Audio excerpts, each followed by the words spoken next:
चलिए, तो आज की क्लास में सभी का स्वागत है। हम पूर्व की क्लास में यूरोपियन यानी पाश्चात्य कला का इतिहास पढ़ रहे थे। आज हम लोग राकोको शैली के बाद पढ़ेंगे नवशास्त्रीयतावाद को। तो देखिए, नवशास्त्रीयतावाद का जो उदय हुआ था, यानी इसका उदय कब हुआ, तो 18वीं सदी के उत्तरार्ध में हुआ था।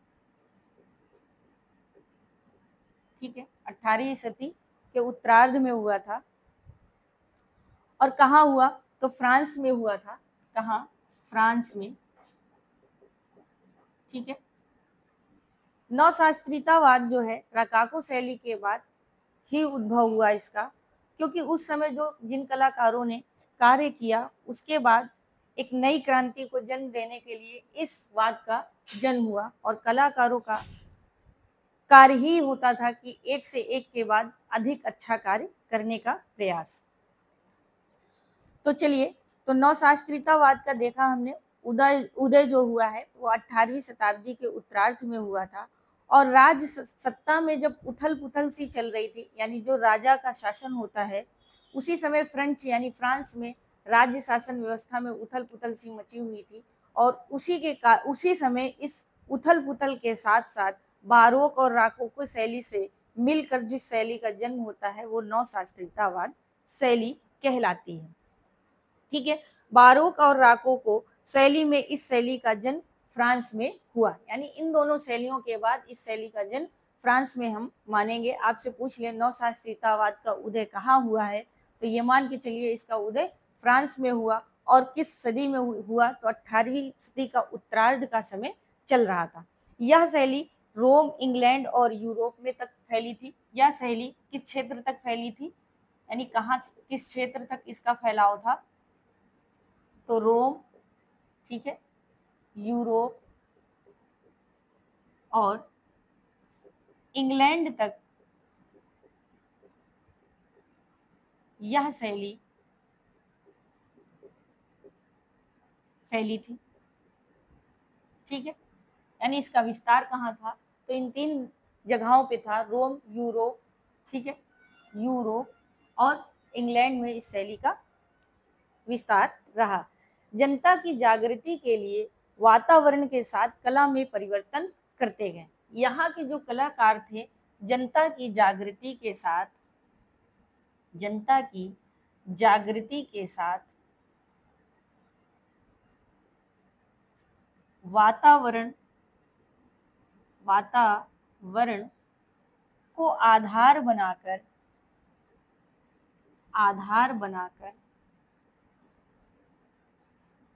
ठीक है, कला में परिवर्तन करते गए, कला में परिवर्तन करते गए।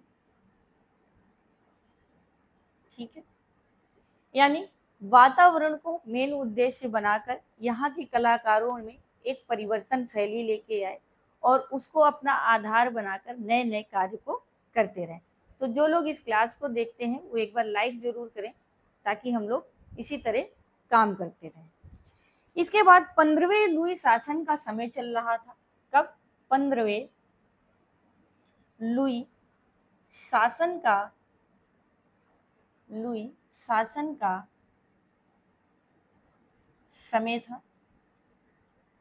ठीक, समय में, यानी 15वें लुई शासन काल में के समय में साज सज्जा में ग्रीक मूर्तियों को बहुत प्रभाव मिला। तो ऐसे लिख लीजिए, 15वें लुई शासन के समय में ग्रीक और रोमन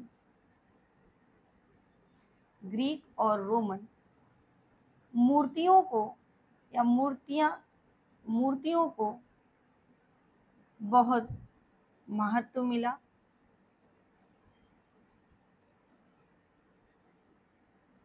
ठीक है, इस समय क्या था, जो मूर्तियां बनती थी वो ग्रीक और रोमन शैली के मिश्रित रूप से निर्माण की जाती थी और यहाँ की साज सज्जा को प्रस्तुत करने का प्रावधान था। लुई प्रियसी की, है ना, लुई की, यहाँ जो राजा लुई थे, जो इनकी प्रियसी थी, प्रियसी कौन, मदाम, है ना, हाँ, मदाम लुई कौन? इनकी प्रेयसी का नाम था मदाम। इनकी प्रेयसी मदाम पाम्पा पाम्पादुर के वास्तुकार भाई ने किया था। ठीक है, तो जो इनकी प्रेयसी थी, ठीक है, उसके लिए जो कार्य किया मदाम के लिए, तो किसने किया था? तो इनके मतलब लुई के जो भाई थे, पाम्पा पाम्पादुर के वास्तुकार कहाँ के थे? पाम्पादुर के वास्तुकार वास्तुकार थे। ठीक है, वास्तुकार भाई ने किया था। कौन थे? भाई थे, उन्होंने किया था।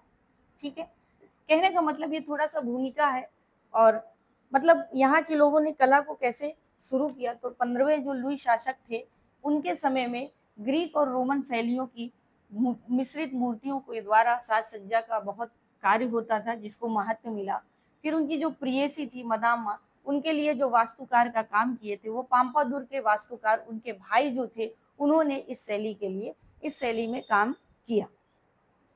ग्रीक कला को आदर्श स्वरूप में सम्मुख रखकर नई चित्रकला को जन्म देने का कार्य प्रसिद्ध फ्रेंच चित्रकार जाक दावी ने किया था। यानी यहाँ की जो कला थी, यानी ग्रीक और रोमन जो कला थी, इसको आदर्श स्वरूप देने का काम आपके जो फ्रेंच सबसे श्रेष्ठ कलाकार हैं वो थे जाक दावी, उन्होंने इसकी शुरुआत की थी। और इस शुरुआत के कारण इन्होंने एक नई शैली को जन्म दिया था। किसको दिया था? ऐसे लिख लीजिए, फ्रेंच चित्रकार ने इस शैली को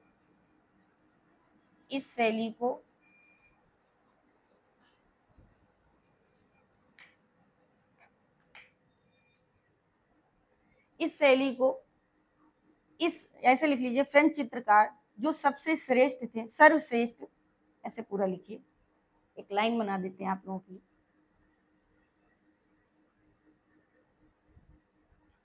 लिखिए, ग्रीक कला को आदर्श रूप में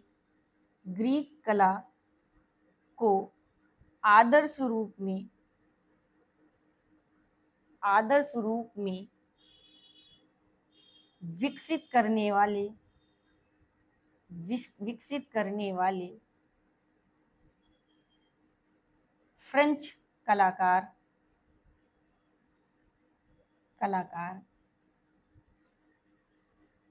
जाक दाविद ने एक आदर्श रूप विकसित करने वाले कलाकार जाक दाविद ने एक नई शैली को जन्म दिया,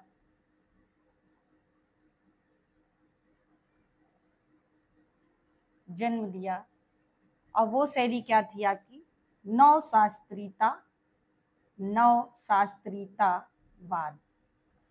ठीक है, इनके इस महान कार्य से, यानी ग्रीक शैली को एक आदर्श रूप में जब इन्होंने प्रस्तुत किया, उसके कारण इन्होंने एक नए शास्त्रीयतावाद यानी एक वाद को जन्म दिया। और यह शैली, जो नई शैली उत्पन्न हुई, उसे हम क्या कहते हैं? नवशास्त्रीयतावाद शैली कहते हैं। यानी कि नवशास्त्रीयतावाद शैली का उदय कैसे हुआ, किस कारण से हुआ? तो महान जो ये सबसे श्रेष्ठ कलाकार थे जाक दावी, इनके ग्रीक कला के एक आदर्श रूप को जो इन्होंने प्रस्तुत किया, उससे एक नई शैली को जन्म मिला, वो थी नवशास्त्रीयतावाद। देखिए, नवशास्त्रीयतावाद के नाम से ये बहुत प्रसिद्ध हुई। अब आगे थोड़ी सी नवशास्त्रीयतावाद की बात करेंगे, फिर उसके बाद हम लोग जाक दावी जी को पढ़ेंगे। ठीक है, थोड़ा सा विस्तृत पढ़ाने में होती हैं चीजें ऐसी, तो आप लोग थोड़ा सा समझने का प्रयास करिएगा। शॉर्ट पे भी पढ़ाया जा सकता है, लेकिन ऐसे पढ़ना ज्यादा अच्छा है। चलिए, इस शैली का जब जन्म हुआ तो इसके विषय क्या थे?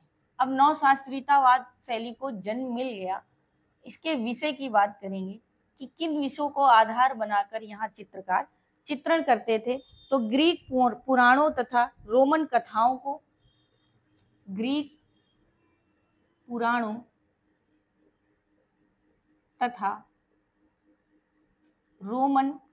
को आधार बनाकर चित्रण होता था। ठीक है, अध्ययनपूर्ण बाह्य रेखा के आकारों को आदर्श रूप में दिखाया जाता था। अध्ययनपूर्ण बाह्य रेखा को या रेखा को, ठीक है, यानी जो बाहरी रेखा थी, बाह्य रेखा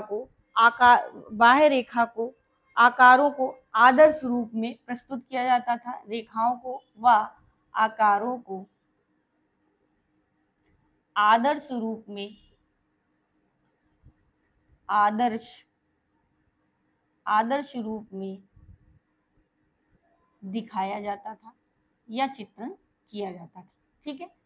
यानी जो बाह्य रेखा चित्रण में बनती थी उसका एक आदर्श रेखाओं को यानी आकारों के साथ समन्वय करके एक आदर्श रूप प्रस्तुत करने का कार्य इस नवशास्त्रीयतावाद शैली में होता था। और नवशास्त्रीयतावाद शैली का मुख्य विषय था पुराणों को अध्ययन और कथाओं को आधार बनाकर चित्रण कार्य करना। तो ये था नवशास्त्रीयतावाद शैली का उदय। कारण क्या था नवशास्त्रीयतावाद शैली का उदय होने के बाद? क्योंकि रकाकू शैली कहीं ना कहीं अपने अस्तित्व को खत्म होते या मान लीजिए उसका अस्तित्व जैसे जैसे समाप्त होता गया, कलाकारों के बीच में एक नई क्रांति उद्भव होने का स्थान मिल गया। क्योंकि एक के बाद एक वाद का जब जन्म होता है तो कहीं ना कहीं उससे पूर्व वाली शैली का समापन हो रहा होता है, तभी एक नई शैली या नई क्रांति का उद्भव होता है।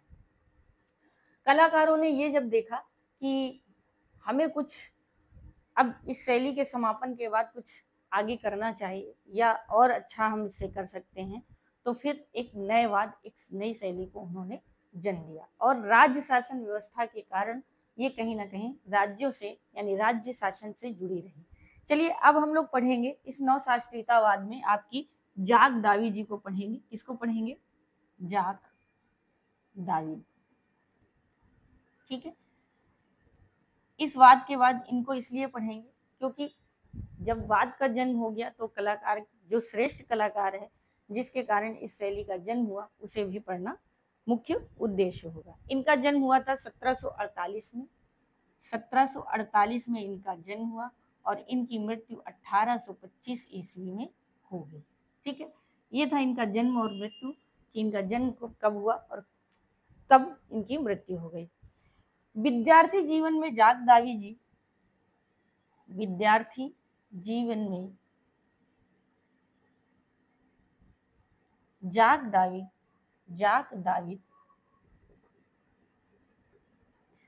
दावी जो है किसके शिष्य थे? बुशे के शिष्य थे। किसके? बुशे के शिष्य थे। अब यहीं पे एक क्वेश्चन बनता है कि जाग दावी के गुरु कौन थे? बुशे थे या जाग दावी शिष्य किसके थे? तो बुशे के थे, ठीक है। इस काल में यानी नवशास्त्रीयतावाद के समय में इस काल में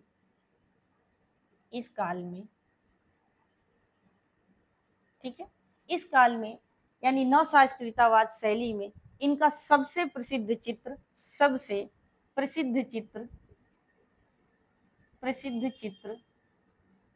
क्या था? मिनर्वा की विजय। क्या था? मिनर्वा की विजय। यानी जो इन्होंने सबसे पहले चित्र बनाया है, कौन सा? इसी काल में यानी राकोको शैली का सम्मेलन चल रहा था, सम्मेलन काल था, नवशास्त्रीयतावाद शैली का उदय हो रहा था। उसी समय इन्होंने एक चित्र का निर्माण किया, मिनर्वा की विजय, जो कि इन्होंने पूर्ण राकोको शैली में बनाया था। कैसे बनाया था? तो इन्होंने पूर्ण राकोको शैली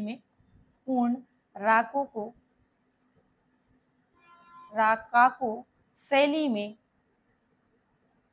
निर्मित किया। देखिए, इस चित्र को लिखने के बाद पूछ सकता है मिनर्वा की विजय चित्र किसका है?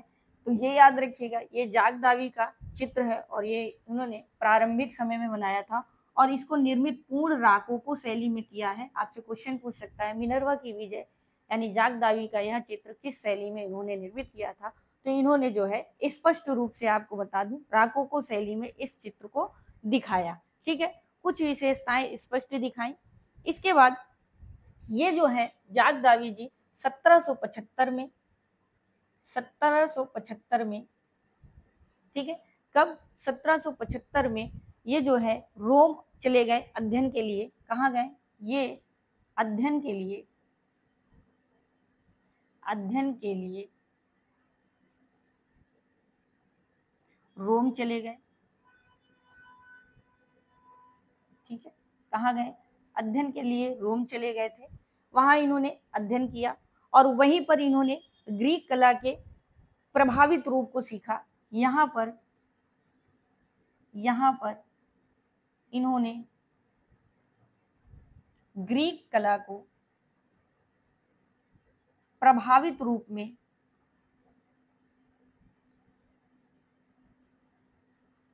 सीखा। ठीक है, यानी जब ये चित्र इन्होंने राकोको शैली का बना लिया, उसके बाद ये अध्ययन के लिए 1775 में कहाँ चले गए थे? ये रोम चले गए थे और वहां पे ग्रीक पद्धति का बहुत अच्छे से इन्होंने अध्ययन किया। अब हम इसके आगे इनके बारे में और पढ़ेंगे। अब ये नवशास्त्रीयतावाद को आगे लेके चलेंगे, क्योंकि एक नई शैली का जन्म हो चुका था इन्हीं के प्रयासों से। तो थोड़ा जगह लेंगे फिर आगे बढ़ेंगे। ठीक है, चलिए, क्या था? जाग दावी जी को पढ़ रहे हैं हम लोग अभी, जाग दावी। ठीक है, इसके जब ये ग्रीक अध्ययन करके वहां से आते हैं और फिर इन्होंने कार्य किया, तो इन्होंने 1785 ईस्वी में 1785 ईस्वी में, ठीक है, कब? 1785 ईस्वी में अपना चित्र, इनका सबसे प्रसिद्ध चित्र, अपना चित्र जो कि बहुत प्रसिद्ध था, क्या था? अपना चित्र हिरेसिया, यानी जिसे हम लोग हुरेसिया भी बोलते हैं, हुरेसिया का प्रण बनाया। क्या बनाया? हुरेसिया का प्रण। ठीक है, ये इनका सबसे प्रसिद्ध चित्र है। कब बनाया इन्होंने? 1785 ईस्वी में बनाया था हुरेसिया का प्रण, जो कि इन्होंने नवशास्त्रीयतावाद का प्रथम चित्र बनाया। क्या था? जो कि, ऐसे लिख लीजिए, जो कि नवशास्त्रीयतावाद का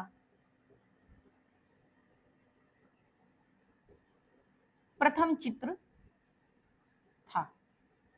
ठीक है, यह प्रथम चित्र माना गया। अब आपसे क्वेश्चन पूछ सकता है, नवशास्त्रीयतावाद का प्रथम चित्र किसे माना गया? तो हुरेसिया का प्रण प्रथम चित्र माना गया। और किसने बनाया था? तो जाग दावी जी ने बनाया था। और जब नवशास्त्रीयतावाद की तरफ उन्होंने कार्य किया, तो यह हिरोशिया का प्रण सबसे पहला चित्र माना गया। इसमें इन्होंने राजसत्ता, ये जो चित्र बनाया, इसी समय इनके इस चित्र की बहुत प्रशंसा हुई।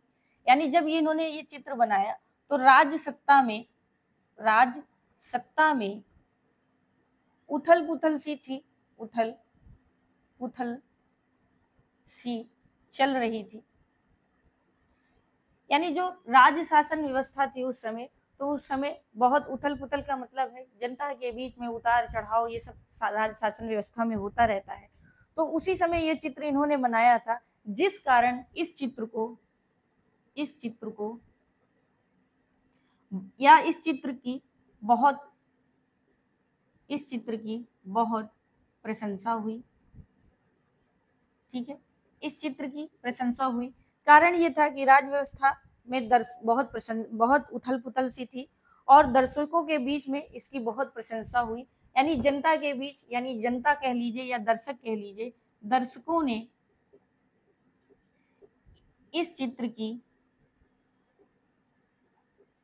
बहुत प्रशंसा की, जिसका लाभ किसे मिला? जिसका लाभ जाग दावी जी को बहुत मिला।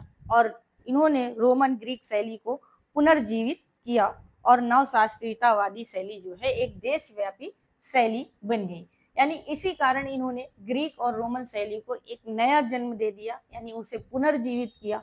और जब वह पुनर्जीवित हो गई, तो इस नवशास्त्रीयतावाद शैली को बहुत ख्याति मिली, यानी उत्कृष्ट होती चली गई। इसके बाद थोड़ा सा बात करेंगे, थोड़ा सा समय राज शासन व्यवस्था की बात करेंगे।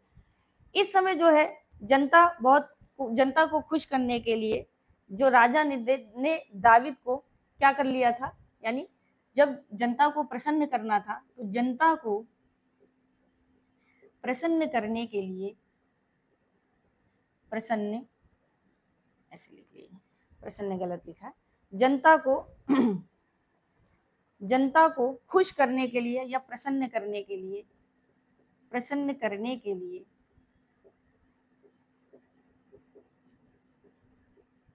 राजा ने इस चित्र को खरीद लिया।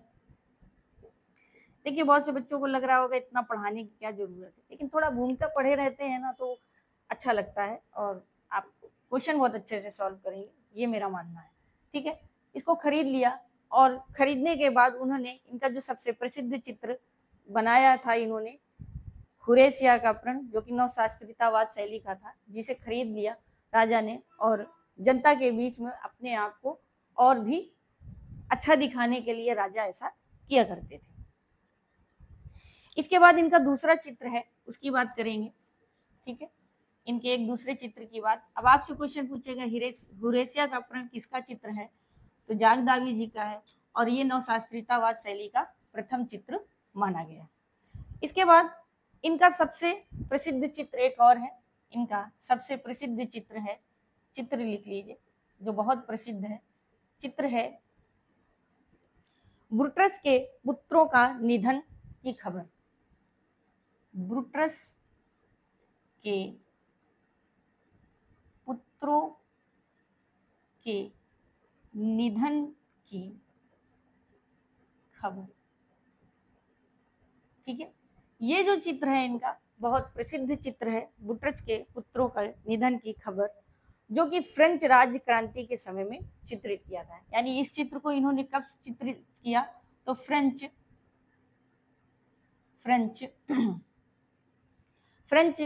क्रांति या फ्रेंच राज क्रांति के समय में चित्रित किया, फ्रेंच राज्य क्रांति के समय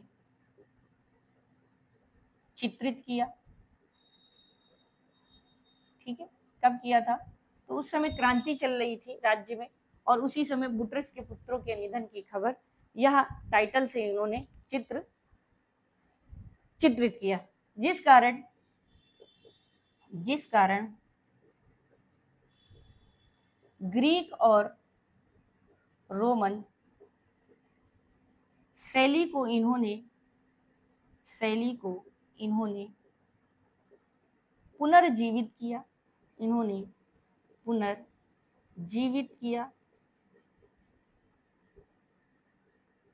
किया और एक नई शैली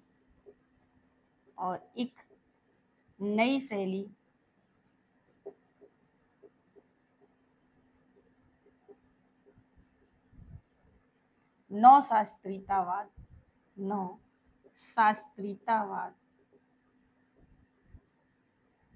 शैली को एक नई शैली नवशास्त्रीयतावाद को बहुत ख्याति प्राप्त हुई। यानी जो इन्होंने ये ब्रूटस के पुत्रों के निधन की खबर या चित्र निर्मित किया, इस कारण ये जो नवशास्त्रीयतावाद था ये एक देशव्यापी शैली का रूप धारण कर ली। इसके बाद 1804 में नेपोलियन के राजा बनते ही, यानी 1804 में नेपोलियन है ना, नेपोलियन के राजा बनते ही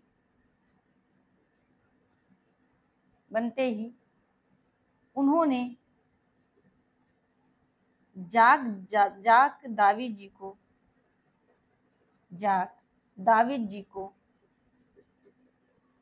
क्या किया, जाक दावी जी को राज चित्रकार के रूप में नियुक्त किया,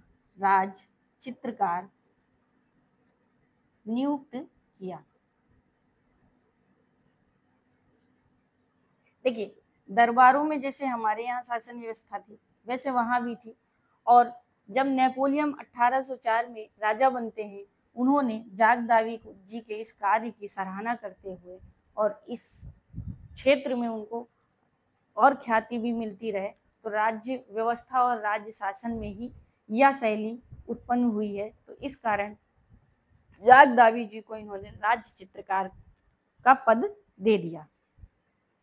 इसके बाद दाविद जो है, जो दाविद जी हैं, दाविद, इन्होंने क्या किया, कुछ समय के बाद कार्य करते रहे, फिर कुछ समय ऐसा आया, उसके बाद इन्होंने, दाविद जी ने फ्रांस छोड़कर बेल्जियम चले गए, है ना। तो दाविद जी ने, ऐसे लिख लीजिए, दाविद जी ने फ्रांस छोड़ दिया, या फ्रांस छोड़कर कहाँ चले गए, फ्रांस छोड़कर ये कहाँ चले गए, बेल्जियम चले गए, बेल्जियम चले गए, बेल्जियम चले गए। कारण क्या था बेल्जियम जाने का, क्योंकि नेपोलियन जब थे, तो जब ये मतलब पराजय इनकी हो जाती है, तो उसके बाद एक राजा चला गया है, जब वो चला गया, जरूरी नहीं कि दूसरा जो राज्य व्यवस्था में आए वो अच्छा ही राजा हो या अच्छा ही शासन व्यवस्था हो। इनको नहीं लगा होगा कि अब यहाँ मुझे रुकना चाहिए, इसलिए ये फ्रांस छोड़कर बेल्जियम चले गए, और वहां पर इनकी जो है मृत्यु हो गई। ठीक है, वहां पर 1825 में इनकी मृत्यु हो गई। ठीक है, ये यहाँ इसलिए पढ़ा दिया कि आप कहानी के तौर पर पढ़े रहेंगे तो सही रहेगा कि ये जब फ्रांस छोड़ के गए तो इनकी मृत्यु कहाँ हुई थी, बेल्जियम में 1825 में इनकी मृत्यु हो गई। इसके बाद थोड़े से इनके अभी चित्रों की बात करेंगे। इनके चित्रों को जो है दो भागों में बांटा गया है। ठीक है, तो वर्ग कह लीजिए या भाग कह लीजिए, तो इनके चित्रों को दो वर्गों में बांटा गया। ठीक है, राकोको शैली में इन्होंने हीरेशिया का अपहरण बनाया था, और बुटर्स के पुत्रों का निधन ये जाक दावी का सबसे उत्कृष्ट चित्र माना गया। और नवशास्त्रीयतावाद का प्रथम चित्र अगर हम कहेंगे तो किसे कहेंगे, हीरेशिया का प्रण। चलिए इनके चित्रों को, यानी लिख लीजिए जाक दावी, इनके चित्रों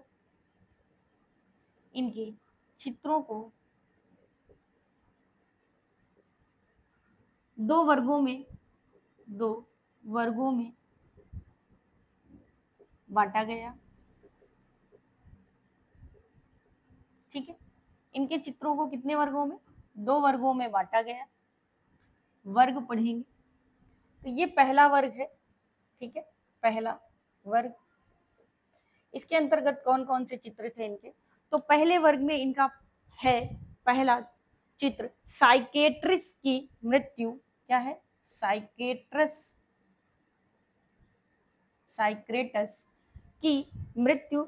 ठीक है, साइकेट्रिस की मृत्यु है, साइकेट्रिस की मृत्यु। ठीक है, नेक्स्ट था इनका सेवाइंस पर बलात्कार, सेवाइंस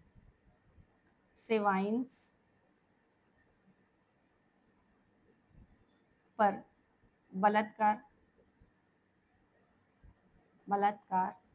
ठीक है, नेक्स्ट इनका है गेट की ब्रूटस के पुत्रों का सौदहन, ब्रूटस के पुत्रों का सौदहन। ठीक है, ब्रूटस के पुत्रों का सौदहन। और विषय इन्होंने यहाँ क्या लिए थे, विषय, अगर विषय की बात करें तो क्या थे विषय, ग्रीक और रोमन। ठीक है, ग्रीक और रोमन इनके थे। तो पहले भाग में या पहले वर्ग में इनके क्या क्या चित्र हैं, साइकेट्रिस की मृत्यु, सेवाइंस का बलात्कार, बुटस के पुत्रों के सौदहन, जो कि ग्रीक और रोमन विषय लेकर इन्होंने बनाए थे। अब हम इनके दूसरे वर्ग की बात करेंगे। दूसरा वर्ग, देखिए यहीं से आपको याद करना है कि चित्र क्या क्या है। दूसरा वर्ग, ठीक है, इस वर्ग में क्या क्या चित्र थे इनके, तो इनका चित्र था मारा की मृत्यु,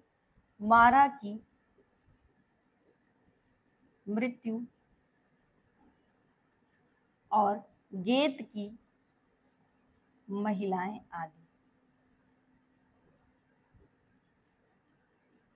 ठीक है, तो ये इनके दो वर्गों में चित्र बांटे गए। जब ये वहां चले गए तो उसी के आधार पर इनके चित्रों को बांट दिया गया, पहला वर्ग, दूसरा वर्ग। पहले वर्ग में इन्होंने रखा है साइकेट्रिस्ट की मृत्यु, सेवायंस पर बलात्कार, बुटच के पुत्रों का निधन या सावधान। ये किसके चित्र हैं? तो ये आपके जाग दावी के हैं। मारा की मृत्यु, गेत की महिलाएं भी इनके चित्र हैं। इसके बाद दाविद के पश्चात, अब इस जाहिर सी बात है कोई शैली का जन्म हुआ है, तो इस शैली को इनके मरने के बाद आगे कौन लेके गया उसके बारे में यही थोड़ी सी भूमिका पढ़ेंगे। दाविद के पश्चात, ठीक है, दाविद के पश्चात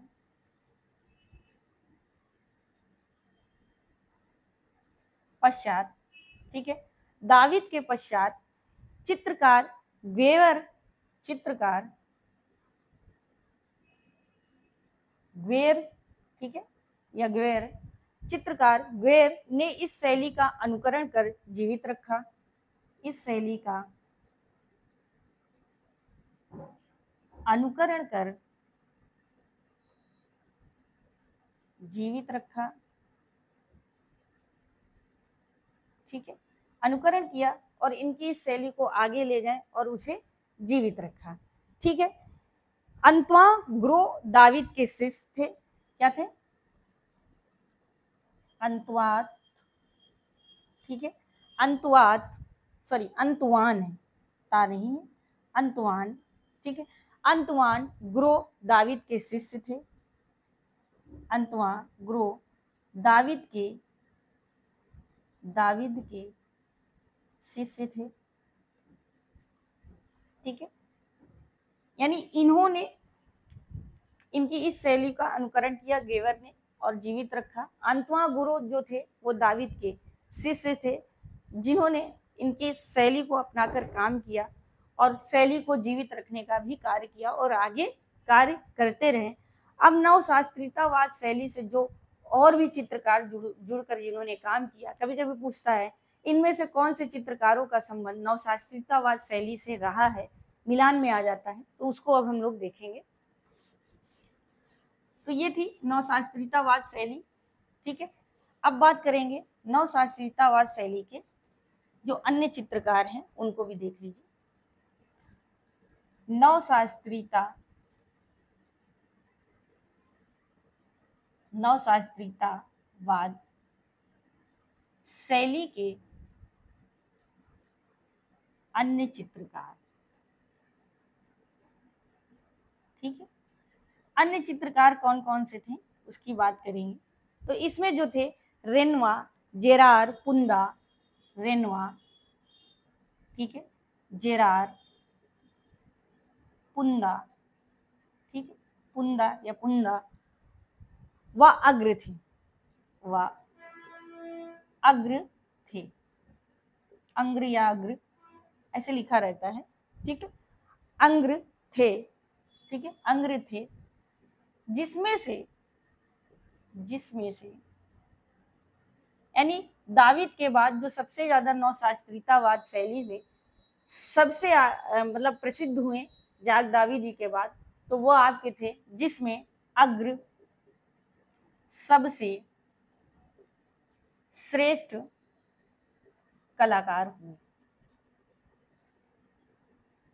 ठीक है, यानी इन्होंने आगे चलकर इस शैली में बहुत काम किया, लेकिन संबंध किसका किसका रहा? रेनवार, जेरार, पुंदा, ये तीनों ने भी नवशास्त्रीयतावाद शैली से जुड़कर कार्य किया। तो आज की इस क्लास में नवशास्त्रीयतावाद शैली को आपने पढ़ा है। आगे इसके बाद हम लोग जो पढ़ेंगे वो पढ़ेंगे रोमांसवाद, और रोमांसवाद क्या है, उसका जन्म कैसे क्या हुआ, उससे जुड़े हुए सबसे श्रेष्ठ कलाकार कौन से थे, उसकी बात करेंगे। नवशास्त्रीयतावाद शैली में जाग दावी से संबंधित ज्यादा क्वेश्चन पूछता है। उदय कहाँ हुआ था? 18वीं शताब्दी में हुआ था, फ्रांस में हुआ था। एक फ्रेंच क्रांति थी, उस समय हुआ राज्य शासन व्यवस्था के कारण, और कलाकारों के बीच में एक नई शैली का जन्म नवशास्त्रीयतावाद शैली के रूप में हुआ। तो आज की क्लास के लिए बहुत बहुत धन्यवाद। क्लास को लाइक, शेयर, सब्सक्राइब करते रहें।